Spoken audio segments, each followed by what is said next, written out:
Quand les nouvelles s'affolent, Métropole fait le point. Le point tous les matins, à 8h, simultanément sur Radio et Télémétropole. Le point est une courtoisie de MSC Trading et Digicel.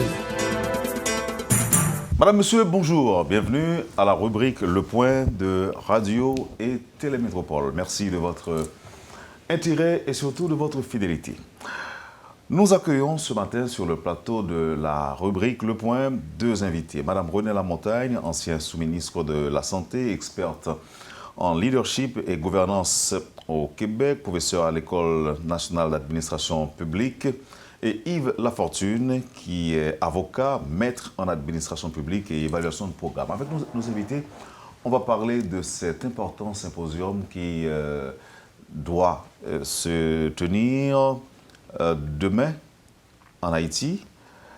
Ils sont donc en quelque sorte les... Alors, Yves Lafortune est le principal promoteur, je dirais, au nom de sa firme Consultation et Résultats. Madame Lamontagne, bonjour. Merci d'accepter d'être avec nous ce matin à Métropole. Ça me fait plaisir. Yves Lafortune, bonjour, bienvenue à Métropole. Quel plaisir enfin d'être sur Métropole, la 52 et le 100.1 FM. Je suis vraiment content et je salue tous les auditeurs, auditrices, téléspectateurs, téléspectatrices de Métropole. Ça fait choc quand même. Quel plaisir enfin. C'est évocateur d'une longue attente ou bien d'une impatience? Même pas impatience, parce que ce qui est intéressant, c'est qu'aujourd'hui, j'y suis, mais quand même la voix de Wendell depuis la nuit des temps, et puis regarder les invités. Et aujourd'hui, je me trouve dans le studio, donc ça fait plaisir. Le plaisir est partagé, Yves Lafortune.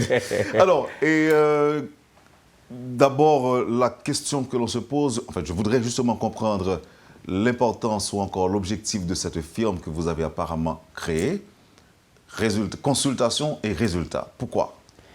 En fait,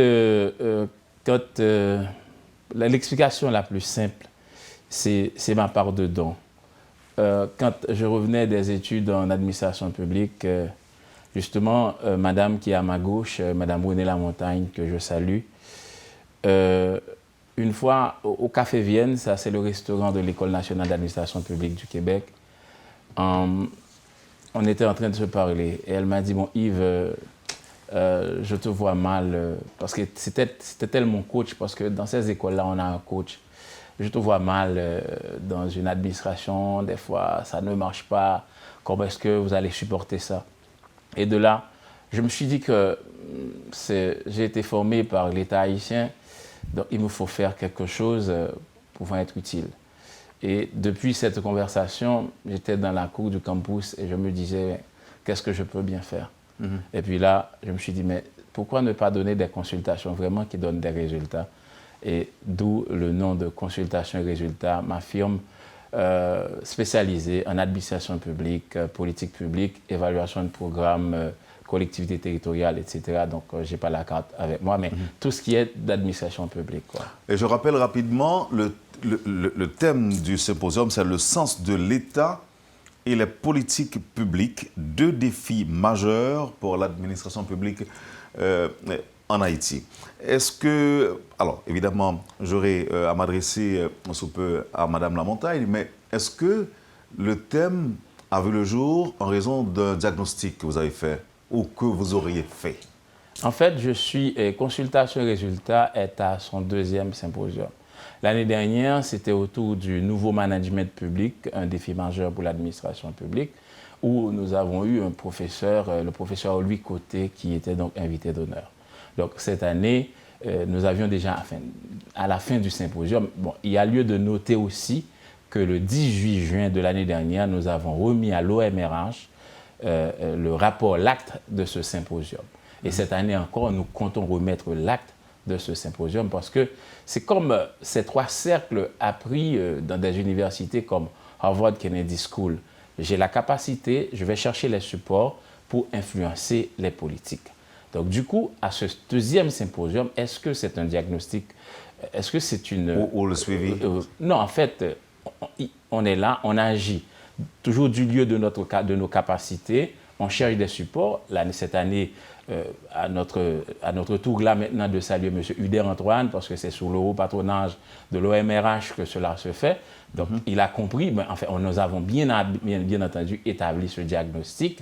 Et vous-même, M. Wendell Théodore, chaque jour, il y a des problèmes en santé. Chaque jour, il y a des problèmes en infrastructure routière. Chaque jour, il y a des problèmes d'éducation. Chaque jour, il y a des problèmes. C'est des problèmes de politique publique. Maintenant, ce qui arrive le plus souvent, à partir de la façon dont la politique se fait en Haïti, les gens viennent au timon des affaires et qui, des fois, accusent un déficit du sens de l'État. Parce que l'État a un sens, l'État veut dire quelque chose. Diriger l'État suppose cette capacité vraiment managériale de gérer l'État. Et en fait, après qu'on ait compris le sens de l'État, on peut appliquer les politiques publiques. Donc chaque jour, sans que vous le disiez vous-même, vous êtes dans une quête pour les politiques publiques. Sans que vous le disiez vous-même, vous êtes dans une quête vers le sens de l'État. Donc nous-mêmes, nous sommes là en Haïti, nous vivons tout ce que vous vivez vous-même, donc nous disons comment est-ce que nous pouvons contribuer. Donc c'est en ce sens-là, j'ai demandé à... cette année, comme je l'ai dit tantôt, on a 3 invités d'honneur. Donc, René Lamontagne, mon ancien coach, mon ancien professeur, mon ami aujourd'hui, elle a été sous-ministre, c'est ce titre qui est l'équivalent de directeur général en Haïti. Donc, elle a accepté et elle va justement partager ses connaissances avec nos politiques. Donc, comme je l'ai dit tantôt, c'est avoir cette capacité et aller chercher le support. Le support de l'OMRH, le support du ministère de la Planification de la Coopération externe, le support de l'APN, le support des entités étatiques, justement, pour parler de politique publique, pour parler de sens de l'État. Sens de l'État, là je m'adresse au professeur, sens de l'État, sa conception, on pourrait même dire que l'État est universel. Mais chaque État peut être différent dans les faits, dans la pratique. Comment importer la vision que Madame peut avoir de l'État, comment faire venir en Haïti? Comment le partager avec les Haïtiens, Madame Lamontagne? Bien, vous avez dit le mot juste. En réalité, l'État, le sens de l'État, il est universel. Ce qui est au cœur du sens de l'État, je vous dirais en amont de l'élaboration des politiques, des programmes publics de leur implantation, ce qui est au cœur même du sens de l'État, c'est le sens du service public, le sens du service aux citoyens. Et ceci est universel, qu'importe dans quel État nous sommes, dans quel modèle politique nous sommes, dans quel modèle d'administration publique nous sommes. Cet élément est en soi universel. Maintenant, cela peut prendre des formes différentes selon effectivement le type d'État dans lequel nous sommes. Ce qui peut être différent, ce qui sera adapté, c'est la culture de l'administration publique qui sera au service donc du politique aux fins de, aussi bien je vous dirais de la mise de l'élaboration, de la conception que de la mise en œuvre des politiques publiques.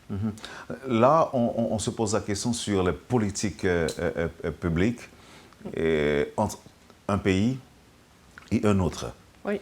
Est-ce que vous avez fait le diagnostic, évidemment, de concert avec Yves Lafortune? On a ensemble, de manière conjointe, fait le diagnostic de la situation réelle en Haïti?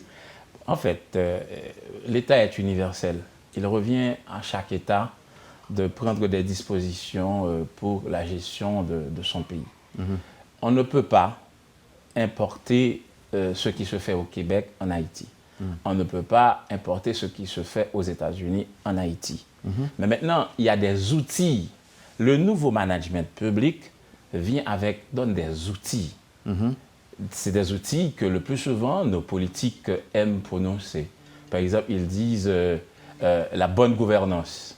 On entend souvent les politiciens parler de bonne gouvernance, ou bien de ce qu'on a fait, de tas de choses. Mais maintenant, c'est pas ce n'est pas les pratiques du Québec qu'on importe en Haïti, mais c'est des outils. Par exemple, la formation est un outil nécessaire. Donc, c'est-à-dire, nos politiques devraient, en quelque sorte, comprendre qu'il faut qu'ils soient formés, justement, pour qu'ils s'approprient du sens de l'État. Parce que le sens de l'État est partout. Et c'est ce sens de l'État que nous leur interpellons aujourd'hui à avoir. Parce qu'en ayant ce sens de l'État, c'est sûr que les politiques publiques vont être appliquées à bon escient. Yves Lafortune et Mme Renée Lamontagne, est-ce que, puisque vous parlez de défis majeurs, est-ce que ce sont des choses qui font défaut en Haïti? Sens de l'État et politique publique. Est-ce que ça veut dire, chez nous, il n'y a pas de politique publique? Ou, s'il y en a, il y a des aspects qui font défaut? En fait, pour les questions liées au symposium, à l'intervention de Renée Lamontagne lors du symposium, donc elle va répondre. Mais là, en fait, il nous faut très rapidement voir qu'est-ce que c'est qu'une politique publique. Une politique publique, c'est tout ce que décide de faire un gouvernement ou ce que ne décide pas, enfin, ce que l'État ne décide de ne pas faire. Donc, ça, c'est la définition la plus élémentaire. Il y a plein de définitions. Du moins, les politiques publiques, c'est la science de l'action gouvernementale. Donc, ça veut dire qu'il y a toujours des politiques publiques en Haïti. Par exemple, quand on fait voter une déclaration de politique générale, mis à part la Constitution, qui charrie toute une série de politiques publiques, mais les énoncés de politique générale participent des politiques publiques. Donc maintenant, en ayant ceci comme objectif, est-ce que dans la pratique, ce qui se dit, ce qui a été édicté, va être appliqué à la lettre?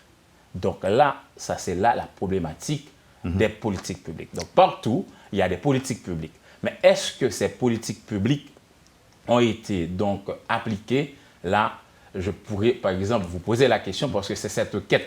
Vous êtes toujours en quête chaque matin sur l'état d'avancement des politiques publiques. Des politiques publiques. Alors, la réponse de Mme Lamontagne? Bien, je reprendrai au bon la définition que donnait Yves. Il a tout à fait raison. Je veux dire, c'est toute action ou inaction du gouvernement dans toutes les matières de l'État. Maintenant, les politiques publiques, il y a un défi, et ce n'est pas un défi nécessairement lié à un déficit, mais c'est un défi aussi pour tous les États de se donner aussi les moyens pour concevoir avec le plus de pertinence possible aussi, là, et concevoir les politiques publiques, savoir les élaborer, savoir comment les mettre en œuvre. Parce qu'un des grands défis, au-delà de la conception des politiques publiques, c'est la mise en œuvre. On peut avoir de très, très beaux documents, de belles politiques publiques, mais le véritable défi, c'est la mise en œuvre. C'est un défi beaucoup plus grand. À ce niveau-là, on peut dire qu'ils sont liés. Hein?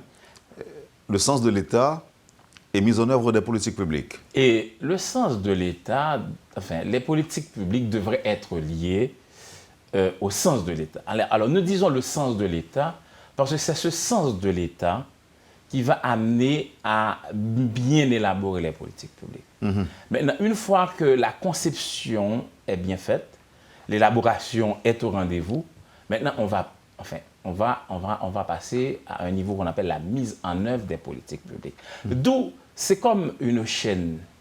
Une chaîne. Mais maintenant, il faut aussi ce sens de l'État pour permettre, d'une part, la conception des politiques publiques qui viendrait avec l'élaboration des politiques publiques, ensuite la mise en œuvre. Maintenant, quand on parle de politique publique... Mais là, vous parlez de défis. Ce sont deux défis. Justement, je parle du lieu d'Haïti. Ça veut dire qu'aujourd'hui, je crois qu'il y a un déficit du sens de l'État. Moi, en tant qu'universitaire, en tant que chercheur et en tant qu'activiste de l'administration publique et des politiques publiques, il y a un déficit que nous sommes appelés, nous tous haïtiens, à combler. Donc, ce sens de l'État, une fois qu'on ait ce sens de l'État, une fois qu'on ait une idée du sens de l'État. Une fois qu'on se met dans le sillon de ce sens de l'État, donc on va comprendre qu'il faut d'abord bien concevoir les politiques publiques pour les élaborer et ensuite travailler à la mise en œuvre. De toute façon, parce qu'il y a aussi... Ce plaidoyer que vous faites là devrait interpeller quel secteur ou devrait interpeller qui, Madame Lamontagne? Bien, je vous dirais qu'il devrait interpeller à la fois le politique et l'administratif. On n'en parle pas beaucoup, mais on parle beaucoup effectivement de cette importance que l'État se donne des politiques, conçoive des politiques. Bon, je vous ai parlé d'élaboration, de conception, de mise en œuvre. Quel est le rôle de l'administration publique? Comment un État, le politique, peut bien utiliser de façon pertinente l'administration publique qui est à son service pour cette élaboration et cette mise en œuvre? Moi, je vous dirais que l'administration publique a un rôle absolument fondamental, aussi bien en amont, c'est-à-dire dans la conception, par la compétence de l'administration publique pour être un aviseur auprès du politique, que de la mise en œuvre une fois que les politiques ont été adoptées. Ces deux dimensions, ces deux univers, en quelque sorte, doivent avoir une cohabitation non seulement étroite, mais efficace. René Lamontagne et Yves Lafortune sont les invités de la rubrique Le Point de Métropole. Avec eux, on parle de ce symposium qui va se tenir en Haïti autour du thème « Le sens de l'État et les politiques publiques, deux défis majeurs pour l'administration publique en Haïti ». C'est le temps de la pause. On reviendra pour essayer d'approfondir davantage la question. Merci, Madame, Monsieur, de votre intérêt. Ne quittez pas. On vous revient tout de suite après la pause. Le Point est une courtoisie de MSC Trading et Digicel. Merci, Madame, Monsieur, de votre patience et de votre intérêt. Vous suivez la rubrique Le Point de Radio et Télémétropole. Madame René Lamontagne et Yves Lafortune sont en direct à la rubrique Le Point de Métropole. Alors, en faisant la présentation de Madame Lamontagne, en plus d'être l'invité d'honneur de ce symposium, j'avais omis de faire état de son amour pour Haïti. J'ai appris qu'elle est une amoureuse d'Haïti et c'est pourquoi elle vous a encadré à ce point, Yves Lafortune? En fait, j'ai découvert René Lamontagne dans le cadre de mes études en maîtrise en administration publique pendant tout le cycle. Et puis, en fait, j'ai eu le privilège d'avoir René comme coach pour mon mémoire de sortie pour l'obtention du grade de maîtrise en administration publique de l'École nationale d'administration publique du Québec. Qu'est-ce que peut porter, par exemple, un étranger ou une étrangère à avoir autant d'amour pour Haïti, Madame Lamontagne? René a acheté un livre à la librairie La Pléiade et c'est là qu'elle a redécouvert Lionel Trouillot. Et René est tombé en amour pour l'écriture de Trouillot. Et il y a une phrase en créole que René aime répéter. Love in Haïti, René, ou pas. Bon, en fait, c'est une phrase en créole que René aime bien, peut-être qu'elle va partager avec vous. Et puis, c'est là que j'ai travaillé avec René, et puis ensuite, en un second temps, j'ai dû repartir pour faire une autre maîtrise, un programme en évaluation de programme. Et là encore, elle a été mon coach, et elle a suivi ma trajectoire. Quand j'ai dit que je vais créer la firme Consultation et Résultats. L'année dernière, elle a joué un rôle important quand le professeur Côté devait rentrer pour une intervention sur les défis du nouveau management. OK, donc, Yves, merci. Je vais avoir la réponse de Madame aussi.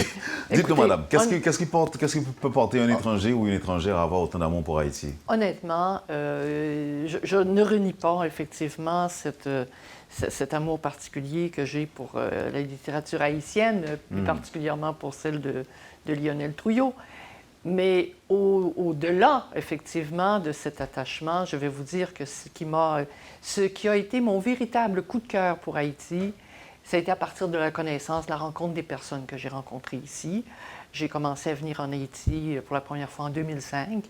J'y suis revenue régulièrement par la suite. Et le moment crucial pour moi, ça a été effectivement dans le cadre de la diffusion de cette maîtrise en administration publique par l'ENAP du Québec ici en Haïti, où j'ai connu cette première cohorte donc d'étudiants.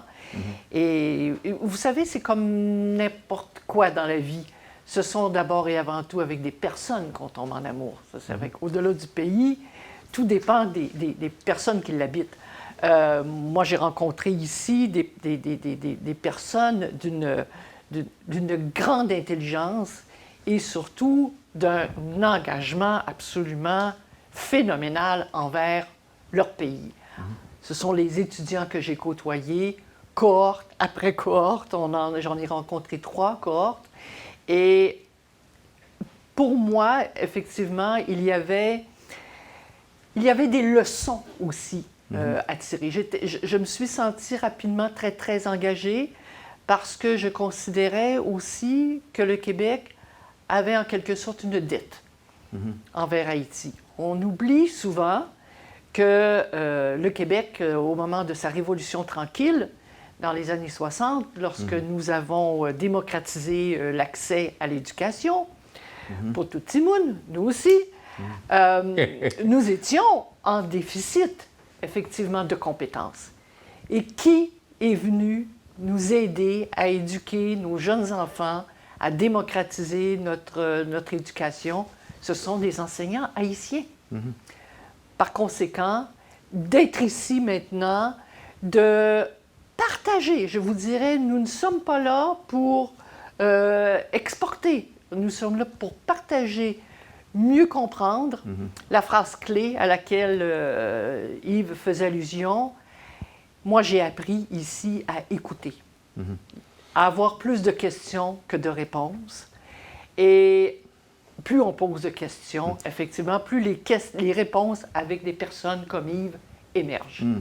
Alors, la décision de venir participer en tant qu'invité d'honneur, d'ailleurs, participe de cette volonté de renvoyer l'ascenseur aux Haïtiens? Oui, et de partager, bien, effectivement, vous l'avez très bien dit en me présentant, j'ai eu une carrière d'abord et avant tout.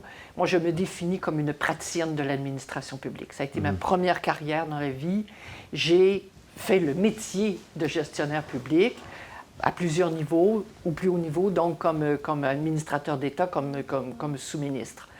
Et j'ai transformé cette carrière en deuxième carrière, qui est une carrière universitaire maintenant.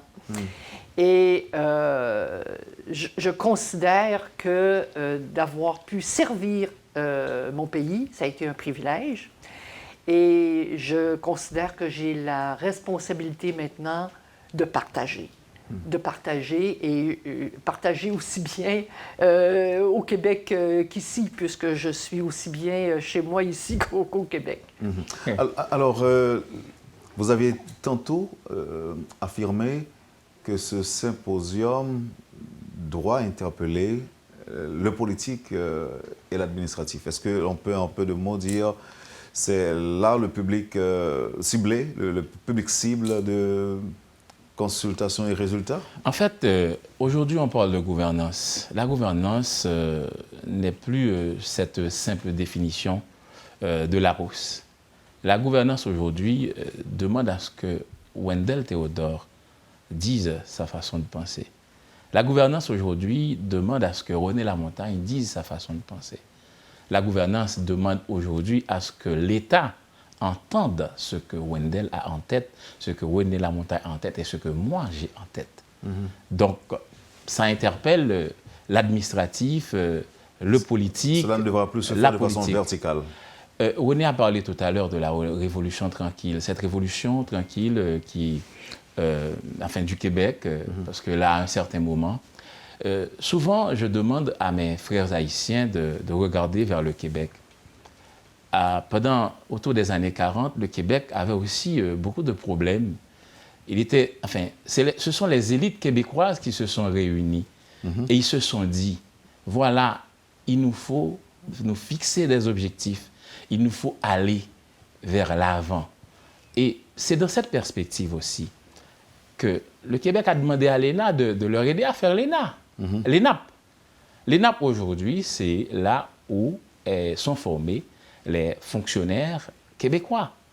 Parce qu'il faut, ce sens de l'État ne s'acquiert pas dans les rues. Ce sens de l'État ne s'acquiert pas de n'importe quelle façon. Il y a un socle qu'il faut détenir, il y a un ensemble d'outils qu'il faut avoir pour pouvoir avoir cette capacité managériale. Donc, il y a une façon de faire. Donc, quand je demande à mes frères haïtiens, quand je demande à mes concitoyens de regarder vers le Québec, non point, comme je le redis tantôt, pour importer ce qu'il y a au Québec, mais c'est pour voir comment est-ce que le sens de l'État leur aura permis d'appliquer des politiques publiques au bénéfice de la population canadienne, québécoise particulièrement. Donc, la gouvernance aujourd'hui demande à ce qu'on le fasse ainsi. Et nous n'irons nulle part, Wendell, si nous ne nous attelons pas aujourd'hui à commencer par nous inculquer ce sens de l'État. D'ailleurs, nous avons eu beaucoup de virages ratés. Quand le professeur, Leslie François Saint-Roch Maniga a eu l'idée de créer l'INAGé, c'était justement pour la reproduction de nos élites dans l'administration, dans la diplomatie. L'INAGé, aujourd'hui, n'est pas ce lieu où l'on forme, par exemple, les cadres, les fonctionnaires haïtiens. Donc, maintenant, par rapport à ce déficit, il y a une brèche à la création de l'ENAP 2P. L'ENAP 2P, c'est l'École nationale d'administration publique et de politique publique. Donc là, c'est des efforts. Mais pour que cette révolution-là se fasse tranquillement, parce que nous ne sommes plus à l'ère ou à l'heure où l'on peut, par exemple, le faire avec les armes. Donc, il y a une façon de faire, c'est par l'éducation. Moi, je crois que c'est par l'éducation. Moi, ce que j'ai dit tout à l'heure, quand je vous ai dit qu'il y a la théorie des trois cercles, la cercle capacité, support et influence publique. J'ai les capacités et les capacités m'ont été données par Haïti. Tout ce que j'ai aujourd'hui en termes de bagage intellectuel, je les ai eus d'Haïti. C'est l'État qui a payé mes études, etc., etc. Et aujourd'hui, je suis disponible. Donc, ça veut dire que ce n'est pas parce que je ne vais pas travailler à un haut niveau de l'État que je ne peux pas donner ma part de don. Donc, en faisant ceci, en faisant ce symposium, par exemple, je suis à la 2e édition, c'est une façon aussi de dire ce que la vérité universitaire, c'est interpeller les politiques, interpeller l'administratif, par rapport à ce que dit la vérité universitaire. Donc, une fois de plus, je n'ai qu'à remercier René Lamontagne parce qu'il devrait se rendre à Djibouti, mais qui a dû avancer sa date de départ pour Djibouti pour venir en Haïti. Bon, de toute façon, je sais que quand j'avais dit à René, Haïti, symposium sur l'interface politico-administrative, elle ne m'aurait pas dit non. Mais en fait, c'est aussi le moment pour dire merci. Il y a 3 invités d'honneur, à Thomas Lalim, qui a accepté aussi, qui doit présenter sa thèse en juillet, sa thèse de doctorat, mais qui accepte de venir. Il arrive aujourd'hui à midi et il va intervenir pour nous sur la nécessité qu'il y ait une synergie entre les institutions et, en quelque sorte, les politiques pour que, en quelque sorte, les politiques publiques aillent mieux. Et aussi, pour nous aussi, de remercier Nesmi Maniga qui a accepté d'être invité d'honneur. Et lui, il aura donc à nous parler du Pacte national de l'éducation et comme démarche de politique publique, parce que je devrais faire cette parenthèse tout à l'heure, quand on parle de politique publique, ça suppose d'abord colliger les informations. Ce n'est pas la mer à boire, colliger les informations, avoir toutes les informations qu'il faut. Deuxièmement, c'est développer le savoir expert. Appeler Wendell, dire écoute, tu as 30 ans, vous avez 30 ans dans la presse, donnez-nous votre savoir expert.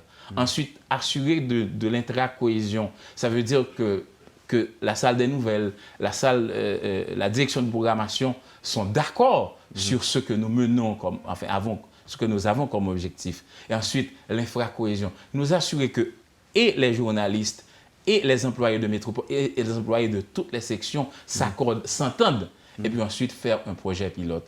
Quand il y a un projet pilote, il faut faire l'évaluation.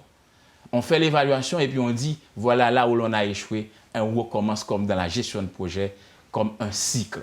Ce n'est pas la mer à boire, voilà, c'est facile. C'est facile, c'est ce à quoi l'on doit s'attendre aussi dans le cadre de ce symposium. Et nous faisons ce symposium, nous invitons des partenaires étatiques à y participer. Certains d'entre eux ont répondu présents et nous leur disons merci par la chaîne 52 et aussi par le 100.1 FM. Et ensuite, nous disons merci à ceux qui ont répondu présents, ont répondu de par leur présence. Nous revenons à nos invités d'honneur. Mais est-ce que, en quelque sorte, ça va s'appliquer rapidement? Non. René tout à l'heure a parlé de la révolution tranquille. Je ne sais pas si je suis en train de faire une révolution tranquille. Mais je sais que moi-même, je donne ma part de don. Est-ce qu'il nous faut aussi une quelconque révolution en Haïti? La révolution a un sens. Est-ce qu'elle doit être tranquille ou non tranquille? Et je n'avais pas encore pensé. Parce que la révolution tranquille au Québec n'est pas celle d'une montagne qui a accouché d'une souris.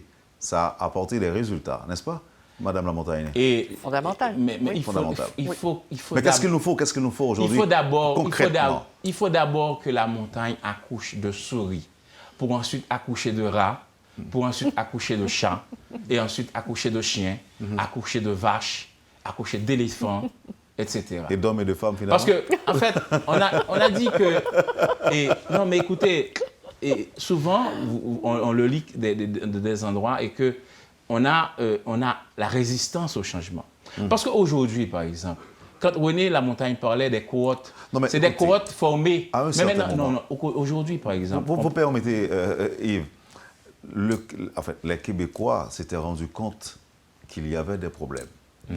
Combien d'Haïtiens aujourd'hui qui, comme vous, pensent que nous avons des problèmes? Vous, par exemple. Oui, vous savez qu'il y a des problèmes. C'est pourquoi je vous reçois. Mais moi, je sais qu'il y a des problèmes. Vous savez que c'est ce que nous sommes en train de dire la même chose. Mais maintenant, ce que je suis en train de vous demander, vous qui êtes là avec nous, nous devons nous rendre compte qu'effectivement, il y a la nécessité d'une quelconque révolution. Tranquille. Qu'elle soit tranquille ou pas, mais nous avons besoin de quelque chose. Sinon, 60 ans après, c'était au cours des années 60. Oui. Mais 60 ans plus tard, qu'est-ce qui va se passer? Est-ce que l'initiative à elle seule, l'initiative de consultation et résultats va suffire pour apporter le changement véritable que nous souhaitons, dont nous rêvons tous? Je disais que la gouvernance demande la part de don de chacun. Mais il faut d'abord une prise de conscience, Yves Lafontaine. Mais écoute, ma conscience... Moi, je suis d'accord déjà. Vous jouez votre partition. Vous êtes d'accord déjà. Allons chercher. C'est comme hier, j'écoutais ce texte de René Philoctète. Parce que la poésie, avant tout, la vraie vie, c'est la littérature. J'écoutais ce texte de René Philoctète. Ce texte, Marga allait le dire à la mer, et la mer le dira au vent, et le vent le dira aux oiseaux, et les oiseaux le diront aux enfants, que le monde va bientôt changer. C'est cette démarche. Moi, je le dis. Je vous invite à le dire. Je vous invite à aller le dire à votre patron. Nous sommes en train de le dire. Nous sommes en train de le dire. Nous sommes en train de le crier. Mais Dieu seul sait s'il ne s'agit pas d'un dialogue de sourds. Non, mais ce n'est pas dialogue de sourds. Cette parenthèse, permettez-moi, Wendell, d'ouvrir cette parenthèse. Il y a plein de jeunes de 30 ans environ qui sont partis et qui sont revenus. Moi, aujourd'hui, il y en a qui sont restés. Qui sont restés. Oui. Mais aujourd'hui, il y a des mouvements qui m'intéressent. Tu voyais le mouvement de Café Philo en Haïti? Ça me dit quelque chose. Il y a le mouvement d'Aïbo Post. Je ne sais pas si vous allez sur le site pour voir la production. C'est des jeunes qui sont partis, qui ont étudié en Haïti, qui sont partis étudier et qui sont revenus. Allez regarder Aïbo Post. Allez regarder la production de Café Philo. Allez regarder Eco Haïti. Allez regarder Elan. Je crois qu'il y a une dynamique qui se développe au niveau de cette jeunesse, de cette masse d'énergie qui nous dit, par exemple... Vous feriez mieux, cher ami, de résumer votre réponse en... Je crois. Oui. Vous diriez tout simplement, oui, Wendell, c'est possible, concrètement, il y a de l'espoir. Je crois. Parce que... Je crois parce que je vous interpelle. Parce que c'est à partir d'un diagnostic que je vois qu'il y a un déficit du sens de l'État. C'est à partir d'un diagnostic que je pense qu'il faut comprendre les politiques publiques pour agir sur, sur nos actions en tant que politique, en tant qu'administratif. Donc, moi-même, j'ai commencé quelque part. Aujourd'hui, par exemple, quand j'ai dit, écoute, la Lime, qu'est-ce que vous pensez? Il me dit oui, mais là, maintenant, c'est comme si je tends la perche. C'est comme si j'ouvre grand cette porte et je dis que voilà la route. Il y a beaucoup de routes, mais il y a une seule qui puisse nous emmener à Beauport. Seul le savoir peut sauver Haïti, Wendell. Seul le savoir. Seul le savoir peut sauver Haïti. Oui, mais vous allez créer des mécontents aussi en disant ceci. En le rappelant évidemment. Je regrette. S'il y a des mécontents, je regrette. Mais c'est une vérité de la palisse, cher ami. S'il y a des mécontents, je regrette. Ce que vous dites est plus que vrai. Par exemple, et dans un cas pratique, en mettant René de côté, par exemple, en sachant ce que par politique publique on entend. René n'a jamais été médecin. René a été sous-ministre du Québec. Parce qu'aujourd'hui, il faut avoir une capacité managériale. René a fait l'ENAP. Non, vous avez dit qu'elle n'a jamais été médecin, qu'elle n'a jamais été à une école de médecine, mais qu'elle a été sous-ministre ou encore directeur général de la santé. René a fait l'ENAP. René est un gestionnaire. Elle a choisi l'administration publique où elle a fait carrière. Du plus bas, elle est sortie comme sous-ministre du Québec. Alors, de la santé. Le fait de n'avoir pas eu une formation, une quelconque formation en santé, médicale, oui. Est-ce que... Médicale. Médicale, voilà. Vous n'avez pas été critiqué? Écoutez, moi, j'ai commencé ma carrière dans le domaine de la santé comme gestionnaire d'établissement. J'ai d'abord dirigé des établissements de santé. Donc, j'ai l'habitude de dire, diriger des établissements de santé, c'est d'être au palier le plus noble de l'organisation de l'administration publique, puisqu'on est directement en lien avec le service direct à la population. Effectivement, Yves a raison. Ce qu'on nous demande de développer, c'est une grande compétence. La compétence dont on avait besoin, la compétence médicale, les médecins sont excellents pour faire de la médecine. Là, pour gérer? Est-ce que c'est la meilleure personne pour être à la tête d'un ministère?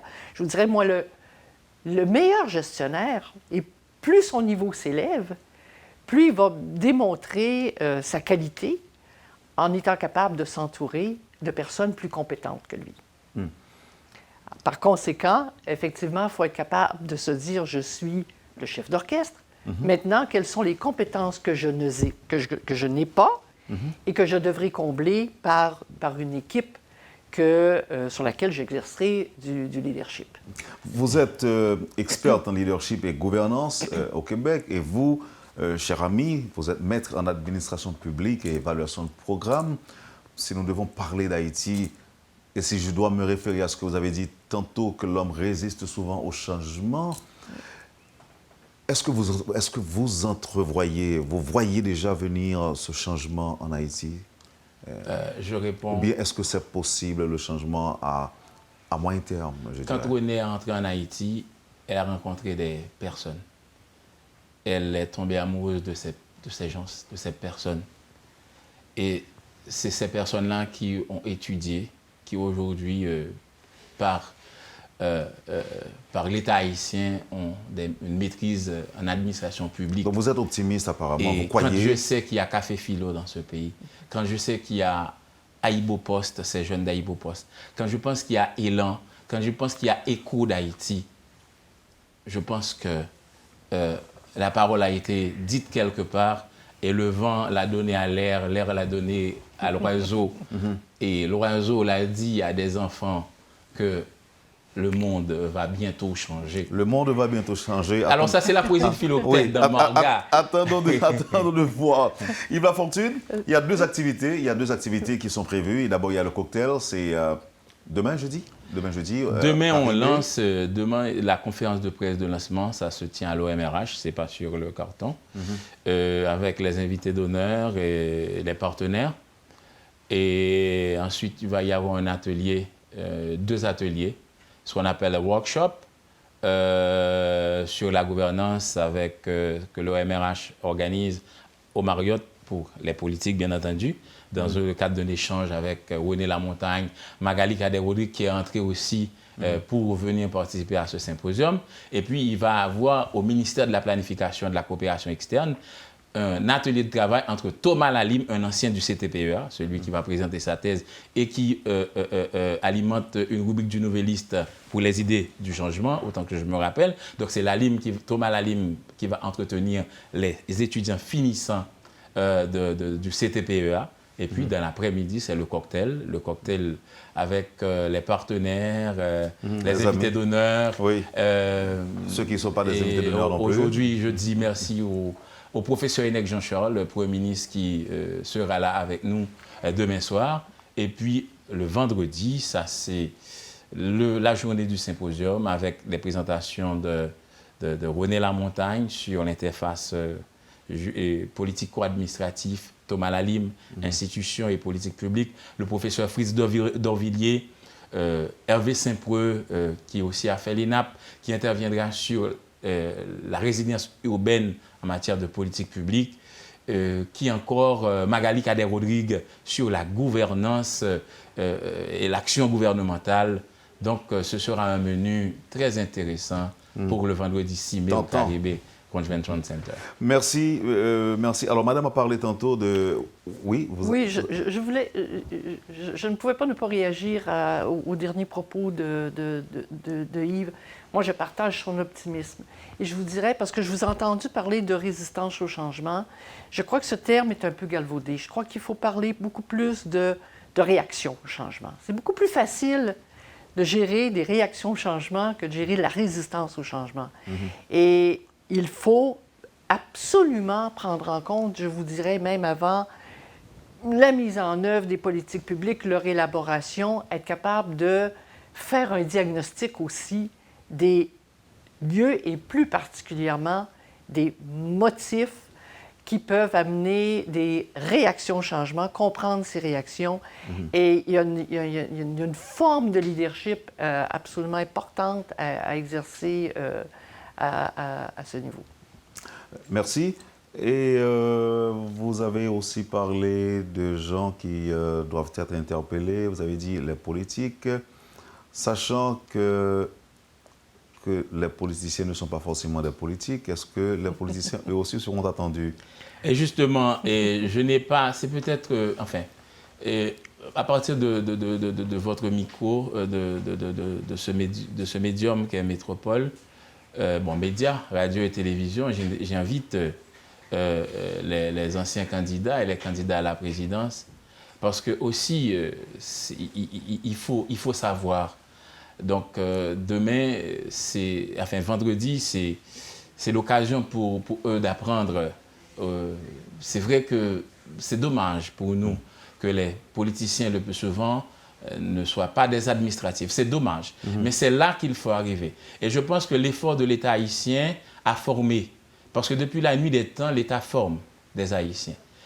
Quand on prend par exemple le Premier ministre Henneck Jean-Charles, il a fait le Fulbright, mais je crois que c'est le fruit c'est l'État haïtien. Le Fulbright, autant que je me rappelle, c'est un accord entre le gouvernement haïtien et le gouvernement américain. Il y a beaucoup de gens qui ont été formés, qui ont fait le MPA, ce qu'on appelle le Master in Public Administration. Donc aujourd'hui, par exemple, je sais que l'État haïtien a formé déjà, je compte dans ma base de données, près de 60 Haïtiens qui ont été formés à l'ENAP. À l'ENAP, on apprend à diriger, on apprend à devenir ce qu'on appelle gestionnaire public. Ça veut dire que si vous cherchez quelqu'un pour diriger une direction générale, référez-vous à cette base de données. Et moi, ma bataille en tant que consultation et résultat, en tant que citoyen, c'est aussi de donner demain, lors du colloque, cette base de données à l'OMRH pour dire qu'il y a des gens que Haïti a formés. Je connais au moins 50 qui ont été formés à l'École nationale d'administration publique. C'est l'État qui les a formés. Je connais au moins 50, je vais donner cette liste à l'OMRH et à toutes les autorités qui sont là pour leur dire qu'il y a des gens qui peuvent le faire. Donc, que ces administrateurs deviennent aussi des politiques, Et ceci, c'est pour le bien d'Haïti. Merci Yves Lafortune. Alors, le sens de l'État et la politique publique, 2 défis majeurs pour l'administration publique en Haïti. Le dernier mot avec Mme Lamontagne. Bien écoutez, tout d'abord, merci en pile pour l'invitation, You. Ça, c'est la surprise du jour. Mais je voulais aussi vous dire... Continuez. C'est si succulent à l'oreille, c'est si bon, c'est si beau. Il faudrait que je vienne encore plus souvent pour devenir encore plus... être plus fluente en créole. Et je voulais aussi, écoutez, permettez-moi de saluer vos auditeurs et vos téléspectateurs, parce que moi qui écoute de façon assidue votre émission depuis le Québec, par vos émissions de radio, de votre station de radio, il faut croire vraiment que vous êtes amoureuse d'Haïti. Alors, là, pour une fois, je suis très, très honorée, vraiment. Je vous remercie. Bon, je vous en prie. Le plaisir est partagé. Et Yves Lafortune? Vous avez parlé au départ d'impatience. Oui, j'étais impatient. Ce soir, aujourd'hui, c'est comme Jules César. J'ai conquis la Gaule, je suis à Métropole. Yves, mon cher, arrête. Merci à Métropole qui a permis aux auditeurs de comprendre que nous menons un combat pour le sens de l'État. Merci à Métropole de nous permettre de parler aux gens des politiques publiques.